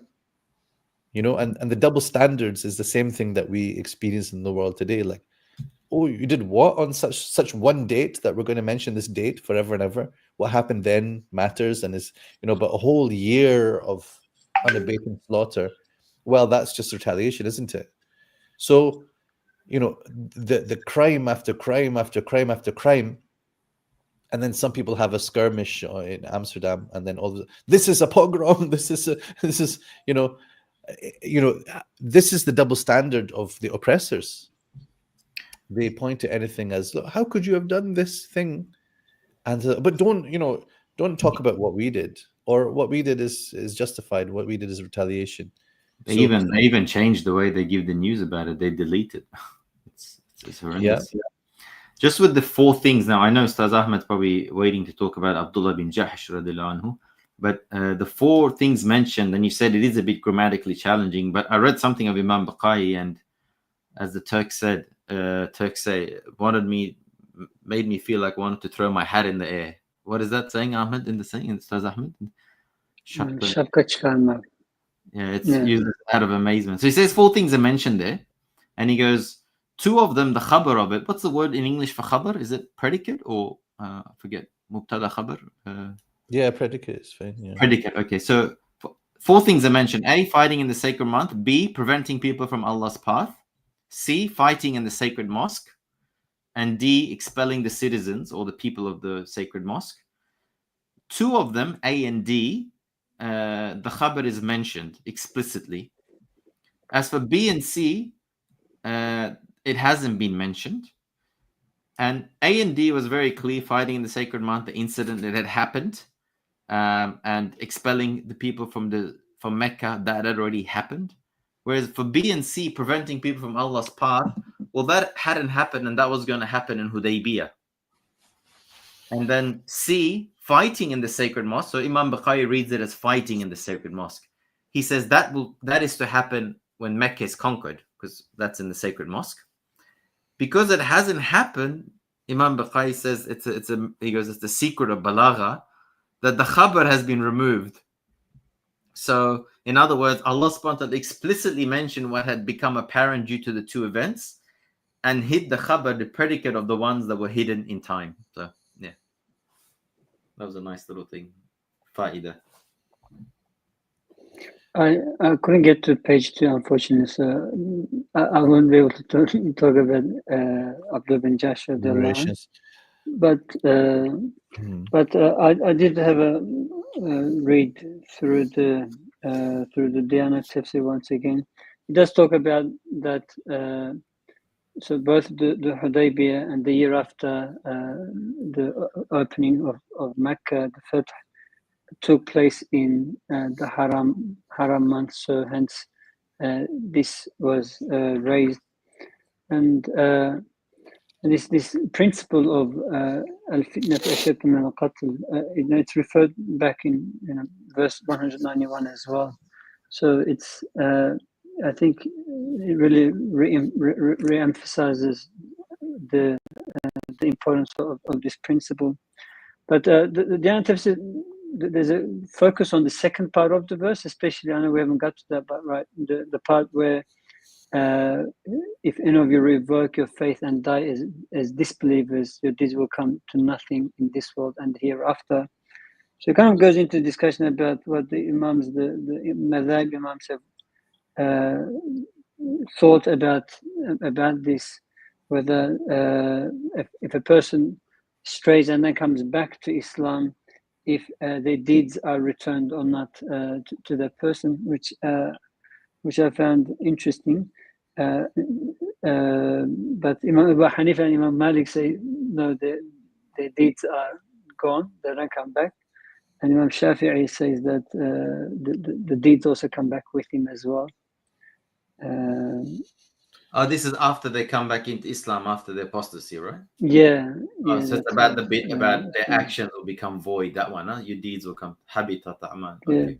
Yeah, and then it goes into something very interesting. You know, the person who leaves strays, what's the punishment for it?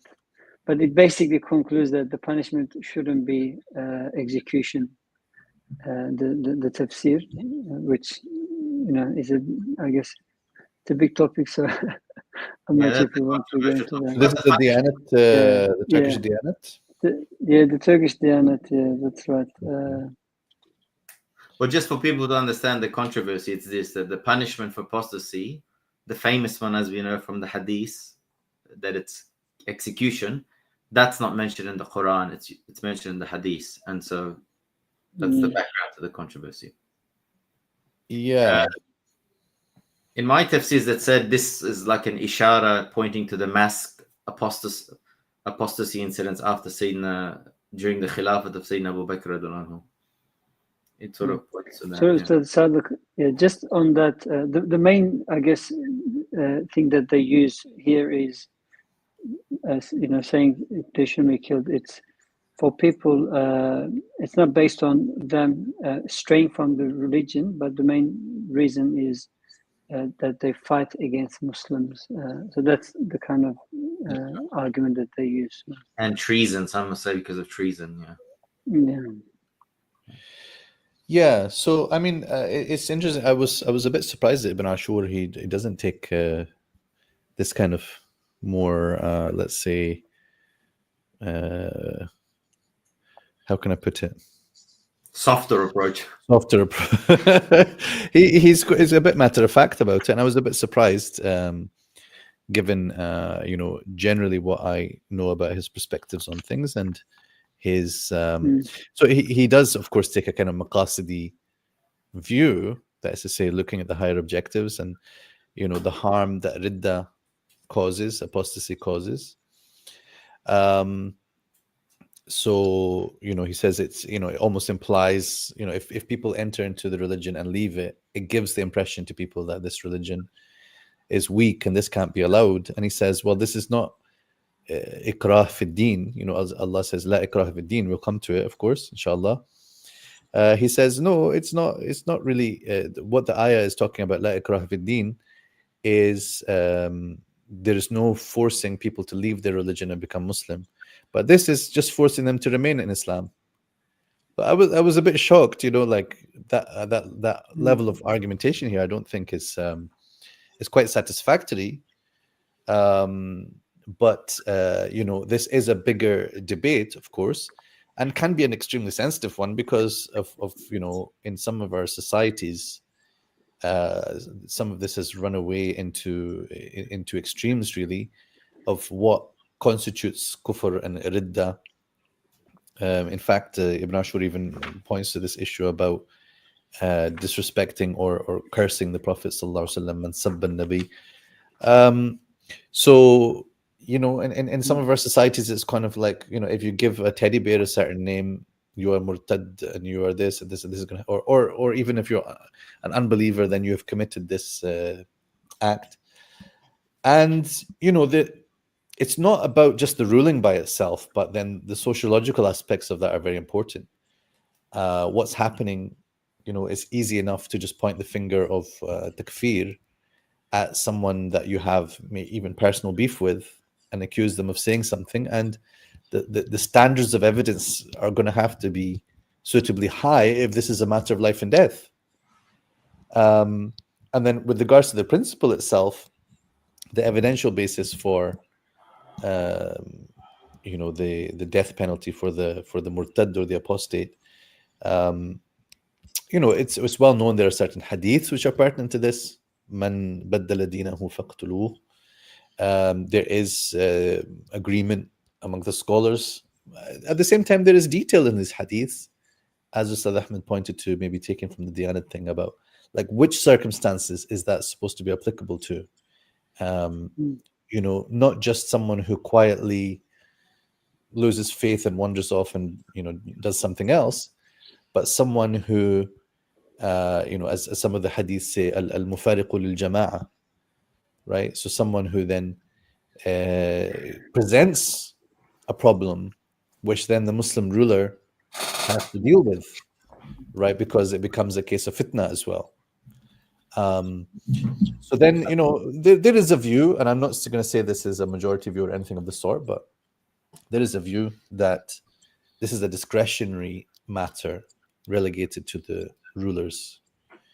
And I would tend to say that, I find it odd, I'm going to say this out loud here, I find it odd for people to talk about this as if it is one of the values of Islam and principles of Islam that we need to promote. And, there was a bizarre kind of situation a few months ago where one of the people involved in da'wah just decided that to make a point of this and to say, I believe in haddur ridda, I believe in killing the apostate. And then they got surprised when some non-Muslims found this strange or offensive or reacted badly to it. And they said, well, you have to, if you're a person, if you non-Muslims are studying Islam, you have to respect the Islamic values and Islamic rulings. And I was like, is this the thing that you want to put forward as Islamic values and Islamic rulings, or is it a ruling that exists in certain extreme situations? Is it an Islamic value that we kill the apostate? And how does that fit into the idea of doing da'wah? Like, da'wah is all about the open door. Or do we need to then say to people, like, the door is open to come in, but it's shut, shut it on your not on your way out, shut the door on your way in, and that's it. So even Ibn Ashur's perspective is sort of like that this should establish that you be absolutely sure when you become a Muslim, you should be absolutely sure about it, and then there's no room for renegotiation. And I think that sounds fine in principle, but look, is that what level are we going to set for da'wah and inviting people to Islam? Are we going to be like those, famously rabbis do this? When someone knocks on your door to convert, you say, go away. And only if they come back 3 or 5 times, then you open the door and let them convert. That's not, I think, the proposition that we have as da'wah. We don't think of it, if you're on the street and people are doing street da'wah, for example, you can have different opinions about it, but people out there just spreading the message on the street. They convince someone to take shahada right there and then. Are you going to apply haddur ridda if that person doesn't stay Muslim? Obviously, applying it is not in our capacity anyway. But what I'm saying is, do you actually believe really that the death penalty applies in a case like that, in a situation like that?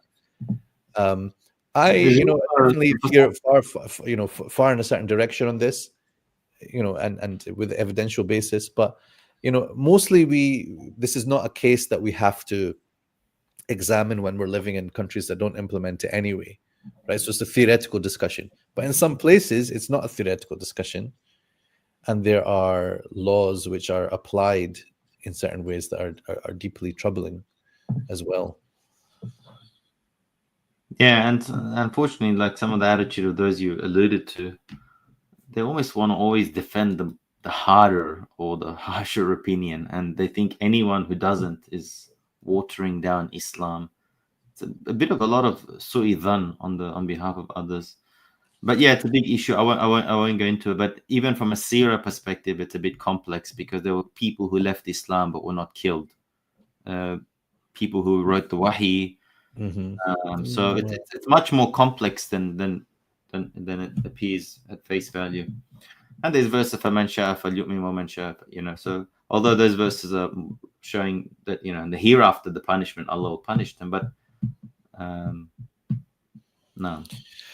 So, but so if we focus on the main point of the ayah, obviously this issue about what to do with an apostate, that's something that then comes up in the discussion of the ayah. But the point is to warn the believers to not be influenced by those forces which are against them.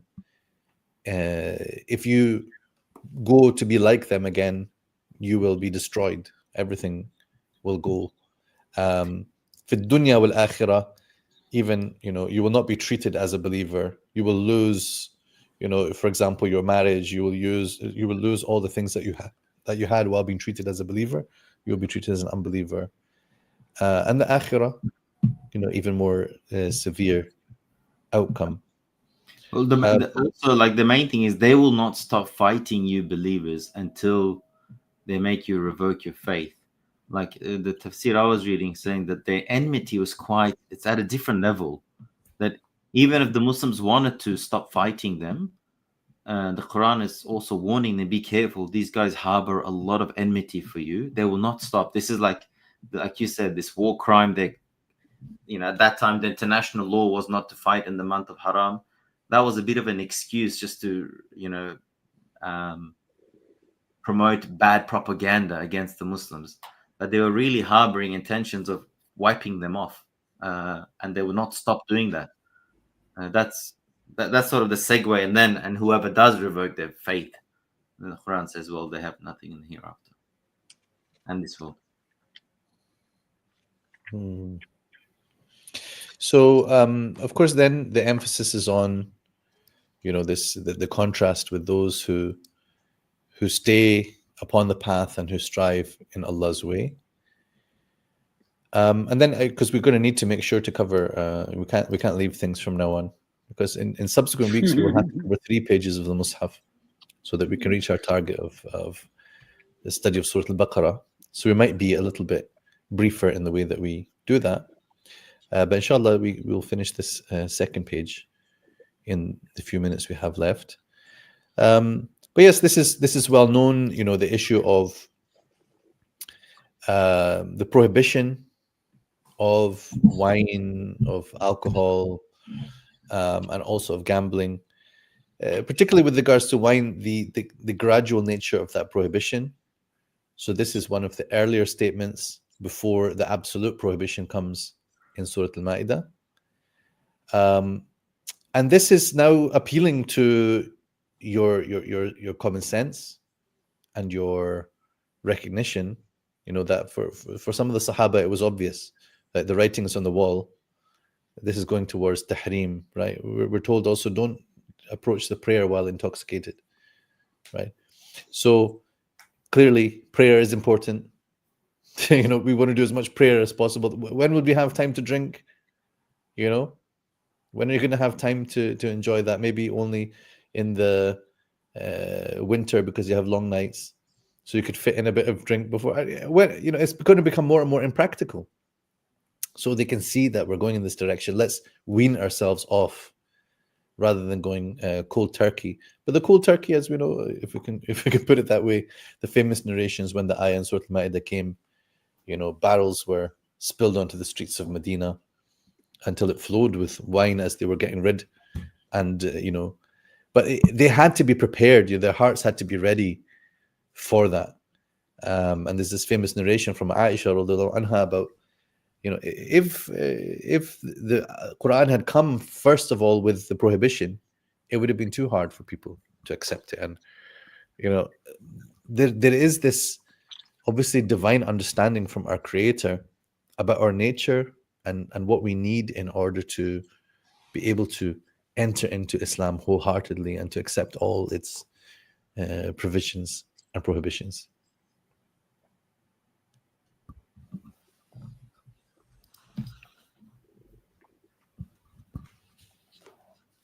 Anything further on this, or shall we wrap up? Just with the word afu, like you said, it means extra, fadl, right? It means what's on top, surplus to need is how I put it. Surplus to need, yeah. This word occurs in many places in the Quran, and maybe we'll leave it for next time.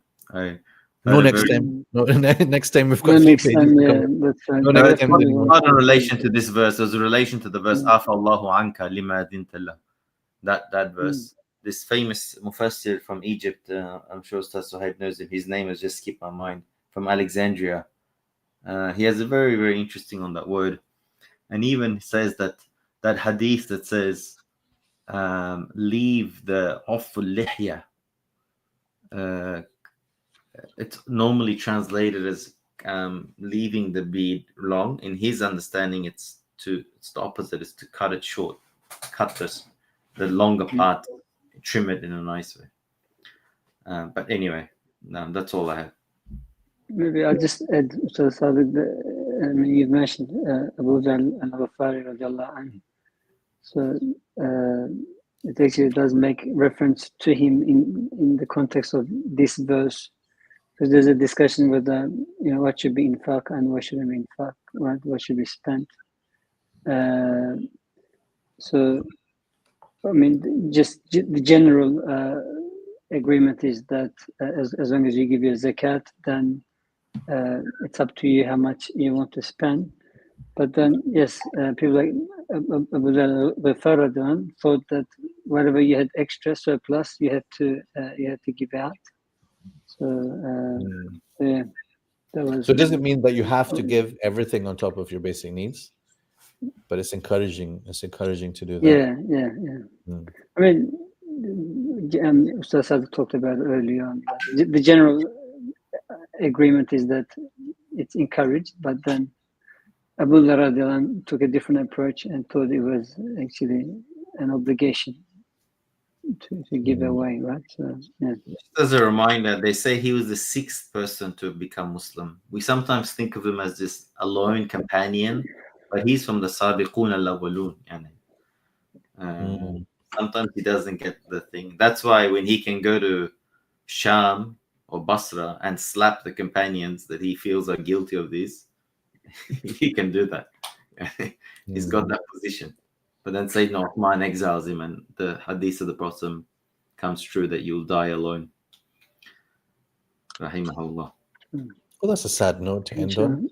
This is Fatuba lil-ghuraba. Very good. That's a good one.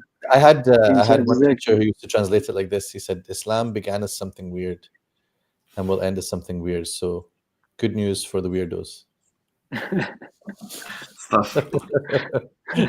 Sometimes being seen as strange is a sign that you're on something right. Yeah, it's even, I saw it like at some Muslim conferences I went to, it even became a clothes branding, ghuraba.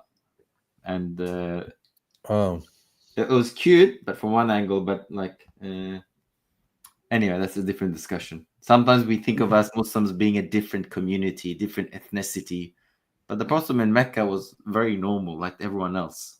And we have to look different. They weren't this brown people versus white people. They were the same. They were still drinking alcohol. We have hadith of many companions, saying things that were not appropriate to the Prophet due to drunkenness. Very senior companions, but yeah. So I guess maybe it's a different meaning of tuba. Alladhina fatuba alladhina yuslihuna ma afsadahu an-nas. That bit is very nice. There are people who correct. Yeah, people who are willing to not follow the crowd. In order to follow the truth rather than follow the crowd. I think that's the sense that I get. And also those who are correcting what people are corrupting. Yeah. But that's why it fits that meaning, right? Because you are willing to do something which others would consider you strange for doing it, and that's how all the prophets were. Yeah. Okay. Yeah, Allah make us of those people, inshallah. Inshallah, till next week. Jazakumullah khairan, inshallah. Assalamu alaikum. Tavi? Oh.